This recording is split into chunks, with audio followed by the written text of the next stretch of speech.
शहर से लगभग 25 किलोमीटर की दूरी पर वीटीएस बॉयज़ कॉलेज था। 50 एकड़ में फैले उस कॉलेज के आसपास ना तो कोई बस्ती थी और ना ही कोई खेत खलियान। वो एक खुली सरकारी जगह थी जहाँ पर इतने सारे पेड़ लगाए गए थे कि देखने वालों को वो एक जंगल की तरह लगता था। हालांकि कॉलेज का पूरा इलाका काफ़ी साफ सुथरा था। मेन गेट से आगे आते ही लड़कों का कॉलेज था। कॉलेज के दाहिनी ओर शिक्षकों के परिवार के लिए बनाए गए क्वार्टर थे और बाईं ओर से एक रास्ता था जो हॉस्टल की ओर जाता था। हॉस्टल कॉलेज से थोड़ी दूरी पर था और वहाँ तक जाने के लिए एक कच्ची सड़क थी जिसके दोनों तरफ घने पेड़ थे। कॉलेज की लगभग 50 एकड़ ज़मीन थी, लेकिन आधी से ज़्यादा ज़मीन पूरी तरह से खाली और पेड़ पौधों से भरी हुई थी।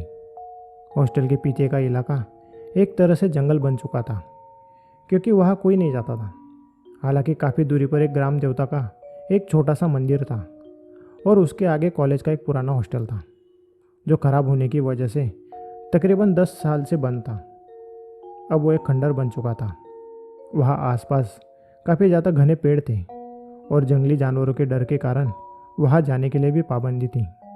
नए हॉस्टल के पीछे एक जाली लगाई गई थी ताकि कोई उस ओर ना जा सके। विनायक, राहुल और कुणाल का उस कॉलेज में वो पहला साल था। वो तीनों स्कूल से ही पक्के दोस्त थे और तीनों ने साथ मिलकर इस कॉलेज में एडमिशन ली थी। उनकी इस कॉलेज में एडमिशन लेने की वजह ये थी कि वो बिना रोक टोक के अपने कॉलेज की ज़िंदगी जी सके और मज़े कर सके। हॉस्टल के अंदर उन पर रोक टोक करने के लिए उनके माता पिता नहीं थे। हालांकि हॉस्टल के अंदर भी काफ़ी सारे सख्त नियम थे। रात को 10 बजे के बाद किसी को भी बाहर जाने की इजाज़त नहीं थी, लेकिन कितने भी सख्त नियम क्यों ना हो, लड़के रास्ता निकाल ही लेते हैं।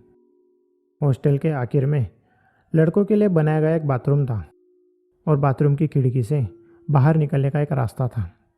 अक्सर लड़के उसी रास्ते से कूदकर बाहर निकल जाते और कॉलेज की ओर जाने वाले रास्ते पर एक छोटी पगडंडी थी जहाँ से लड़के कॉलेज कैंपस से बाहर निकलकर पार्टी करने के लिए या फिर मूवी देखने के लिए शहर जाते थे।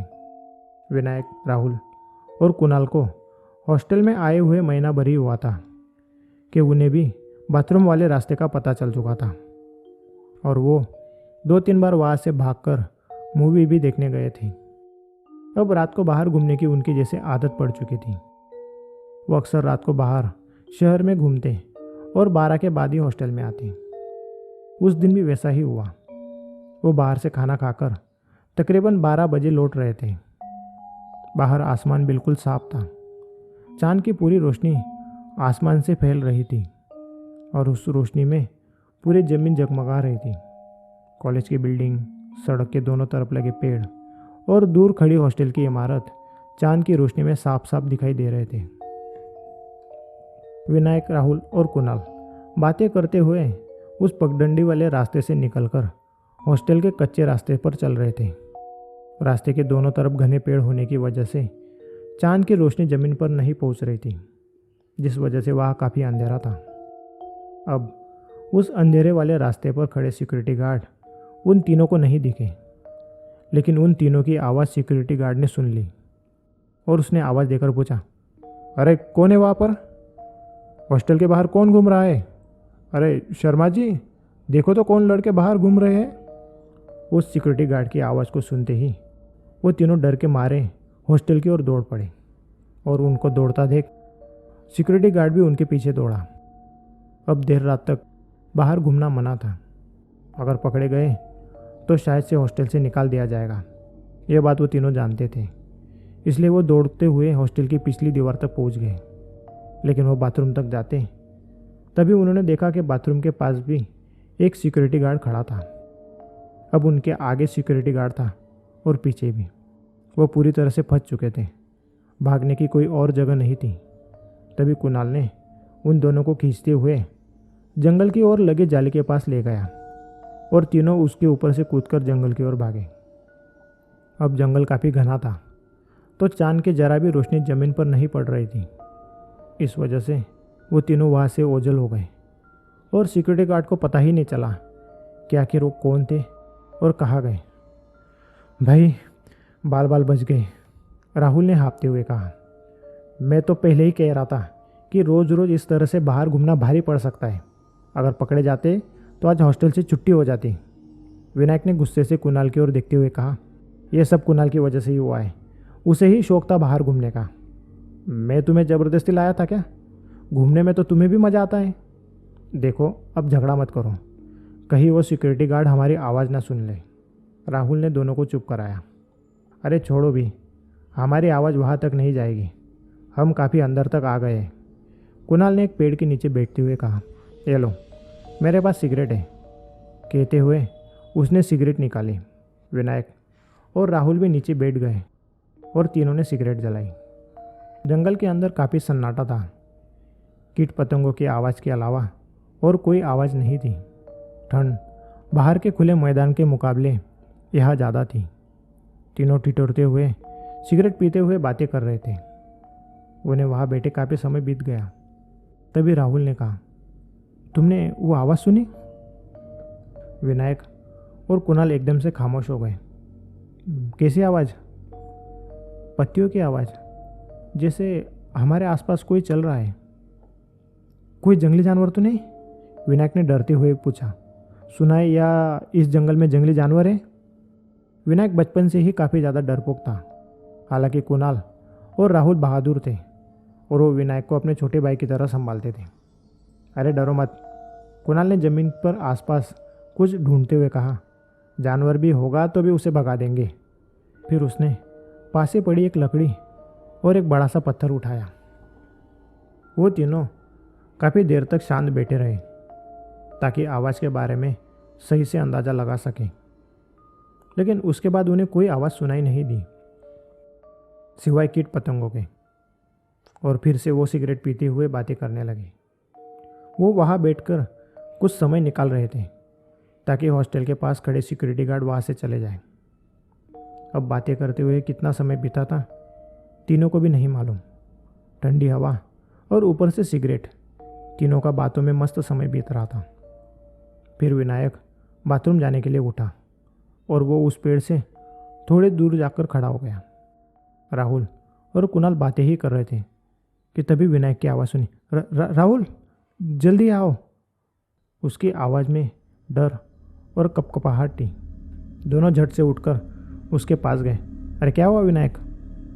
विनायक स्तब्ध सा खड़ा था और कपकपाते हाथों से उसने सामने वाली झाड़ियों की ओर इशारा किया। सामने की झाड़ियों के पीछे उन्हें दो लाल रंग की चमकदार आंखें दिखाई दी। उन झाड़ियों के पीछे कोई था और यकीनन वो कोई जंगली जानवर नहीं था, क्योंकि उसकी आंखों की स्थिति इंसान की ऊंचाई जितनी थी। कुणाल ने झट से उस ओर पत्थर फेंक कर मारा ताकि वहाँ जो कुछ भी है वो वहाँ से चला जाए। लेकिन पत्थर लगते ही वो चीज़ झाड़ियों से आगे आने लगी। चांद की रोशनी में उसका चेहरा साफ साफ दिखने लगा था। वो इंसानों जितना ही ऊंचा था। उसका चेहरा इंसानों जैसा था, लेकिन मुंह किसी जंगली जानवर की तरह थी। उसका चेहरा इंसानों जैसा था, लेकिन मुंह किसी जंगली जानवर की तरह था। नुकीले दांत थे, जानवर जैसे लंबे कान थे। पूरा चेहरा बालों से भरा हुआ था। शरीर पर भी भेड़िए जैसी खाल थी और उसके हाथों की लंबी उंगलियों पर लंबे लंबे नाखून थे। उसे देख कुणाल और राहुल तेजी से उल्टे पैर दौड़ने लगे।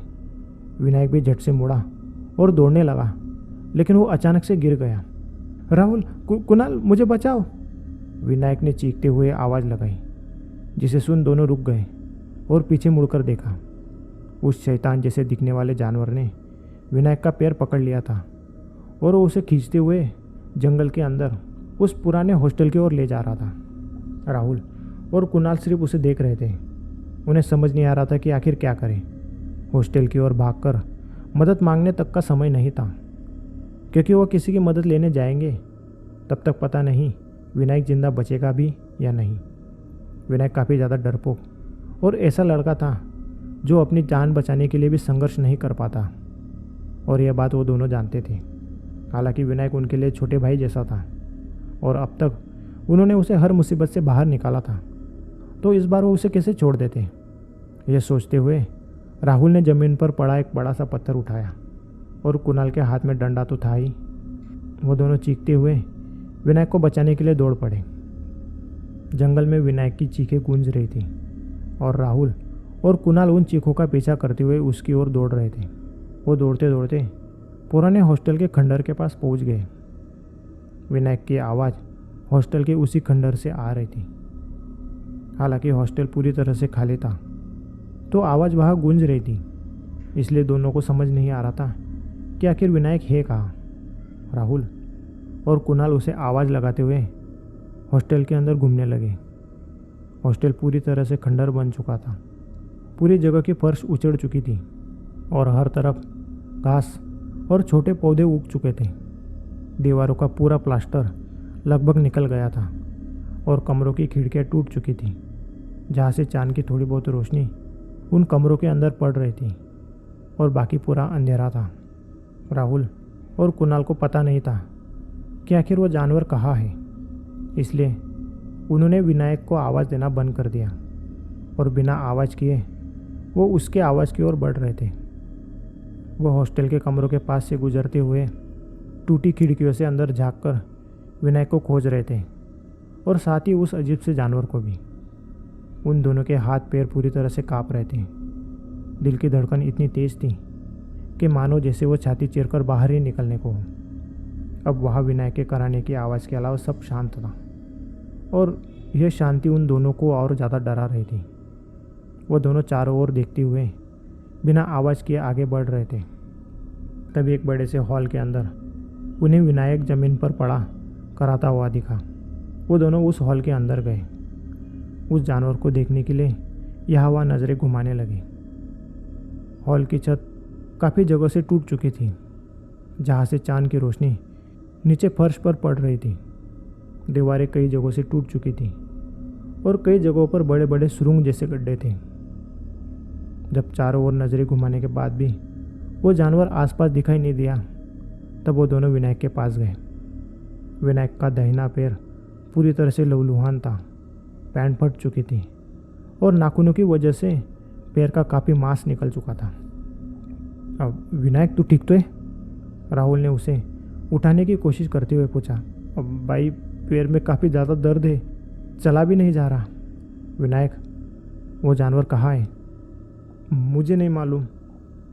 देखो, अभी यहाँ से जल्दी भागो, वो जानवर यही कहीं होगा।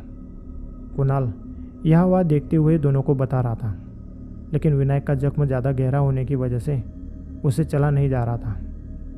कुणाल, इसे उठाना पड़ेगा, राहुल ने कहा, जिस पर कुणाल आगे आया। उसने और राहुल ने मिलकर विनायक को उठाया और वो तेज़ी से वहाँ से जाने लगे। लेकिन तभी एक सुरंग से वो जानवर बाहर आया और उसने राहुल पर हमला कर दिया। राहुल की शर्ट फट गई और उसके छाती से खून निकलने लगा, जिस वजह से वो ज़मीन पर गिर गया। कुणाल ने झट से डंडे से उस जानवर पर हमला किया, लेकिन उस जानवर पर उस डंडे का कोई असर ही नहीं हो रहा था। उसका शरीर सख्त था और डंडे के वार वो आराम से सह रहा था। उसने एक हाथ से कुणाल का डंडा पकड़ लिया और दूसरे हाथ से उसके गले को दबाने लगा। विनायक के अंदर इतनी ताकत नहीं थी कि वो उठकर उस जानवर से कुणाल को छुड़ाए, और राहुल की छाती भी इतनी छिल चुकी थी कि वो भी दर्द से कराह रहा था। अब तीनों को लग रहा था कि उनकी बुरी मौत होने वाली है। लेकिन तभी उस खंडर में उन्हें लोगों के पैरों की आवाज़ें आने लगी, जैसे कई सारे लोग वहाँ दौड़कर आ रहे हों। अंधेरे में वो लोग अचानक से उस हॉल में दाखिल हुए। उन सब के हाथों में त्रिशूल थे और वो किसी तरह की राख को उस जानवर पर छिड़क रहे थे। उस सफ़ेद राख के पड़ते ही वो जानवर चिल्लाने लगा। उसने कुणाल को छोड़ दिया और वो दौड़ता हुआ एक सुरंग के अंदर चला गया। फिर वो अजनबी लोग आगे आए और उन तीनों को उठाने लगे। जब चांद की रोशनी में उन तीनों ने उन अजनबियों के चेहरे देखे तो काफ़ी हद तक जाने पहचाने लगे, और उसमें से एक बड़ा चेहरा उनके प्रिंसिपल का था।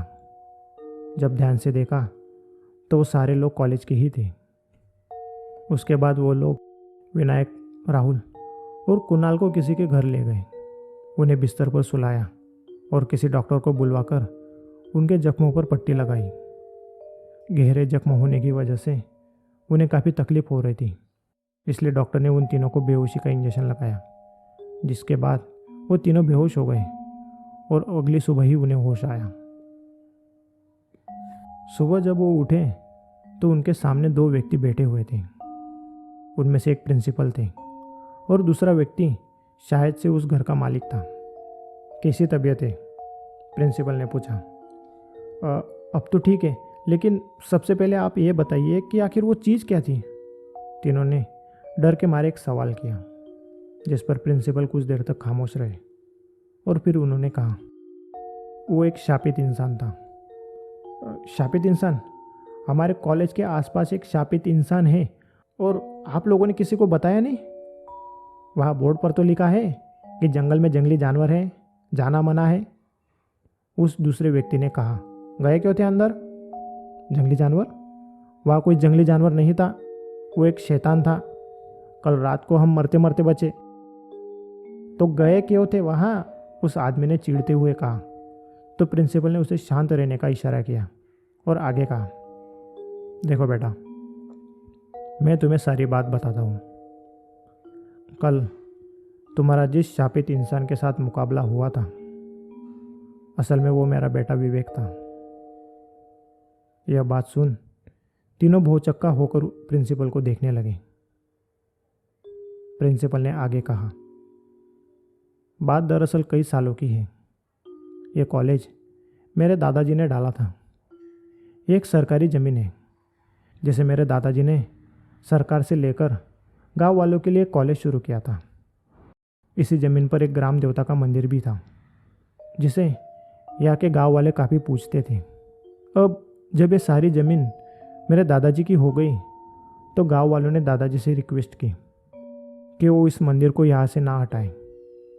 मेरे दादाजी भी धार्मिक व्यक्ति थे, तो उन्होंने ना सिर्फ उनकी बात मानी, बल्कि ग्राम देवता के लिए उसी जगह पर एक मंदिर भी बनवाया।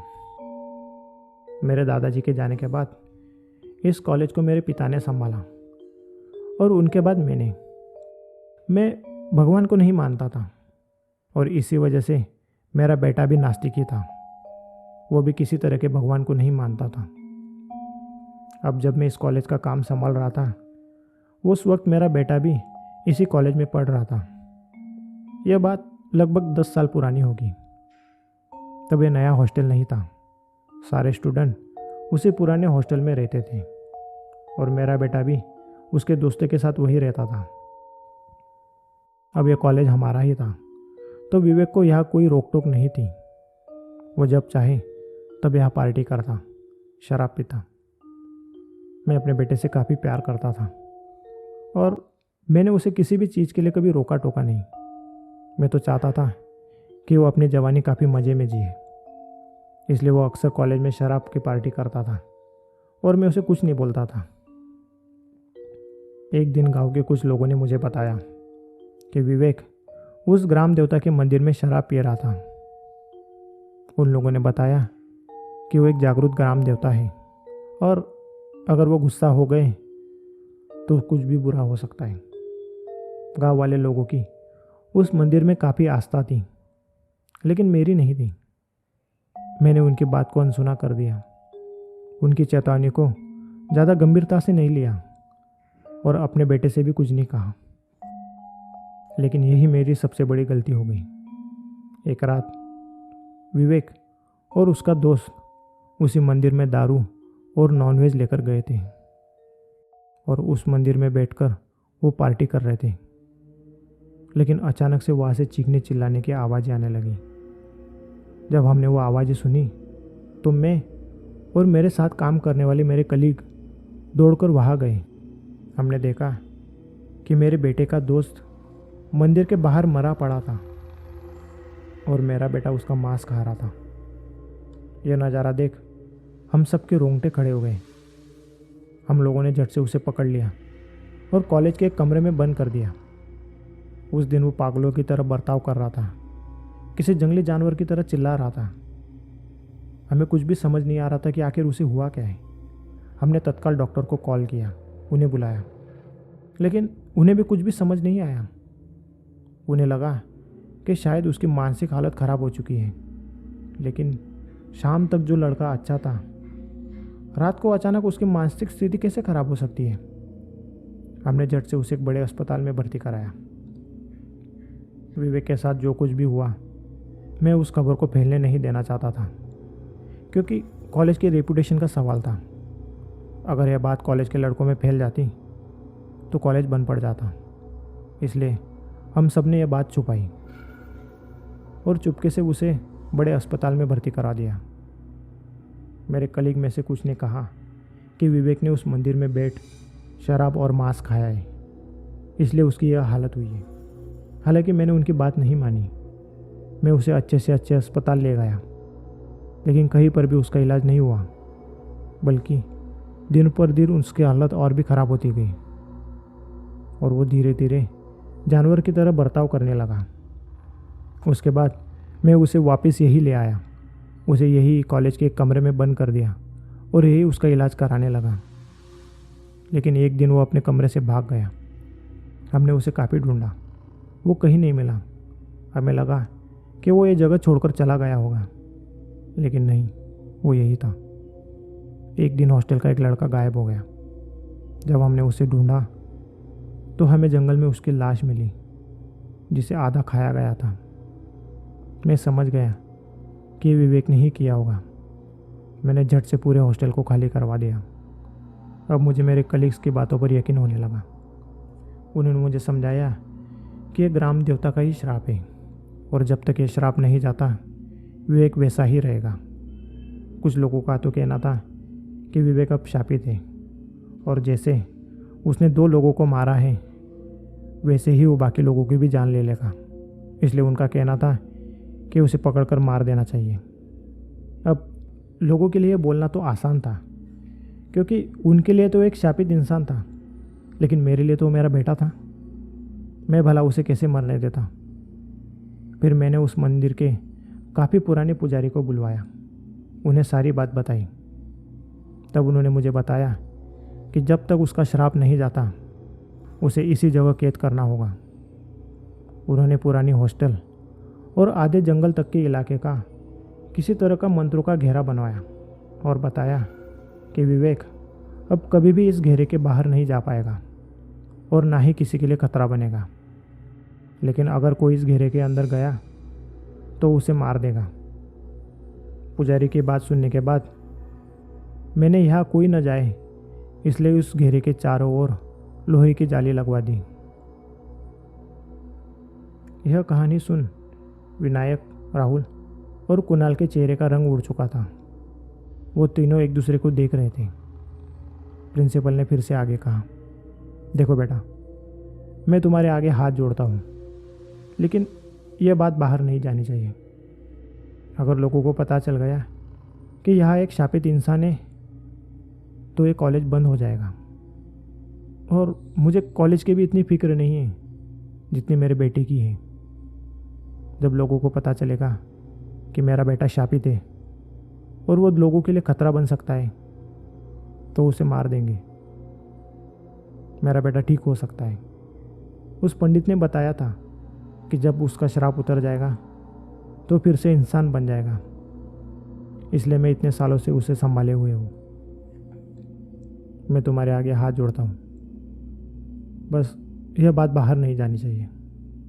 तीनों ने प्रिंसिपल से वादा किया कि वो उनके लड़के के बारे में किसी को नहीं बताएंगे। उस रात जो भी घटना घटी वो उन तीनों के बीच ही रहेगी। हालांकि जैसे तैसे उन्होंने वो साल उस कॉलेज में निकाला और बाद में उन्होंने कॉलेज बदल दिया। प्रिंसिपल ने भी इस हादसे के बाद वहाँ लगी रेलिंग की जाली को निकालकर एक बड़ी सी दीवार बनवा दी ताकि कोई और दूसरा स्टूडेंट उस ओर न जाए। विवेक 10 सालों से शापित ज़िंदगी जी रहा था और आगे कितने साल जीने वाला था किसी को भी नहीं पता।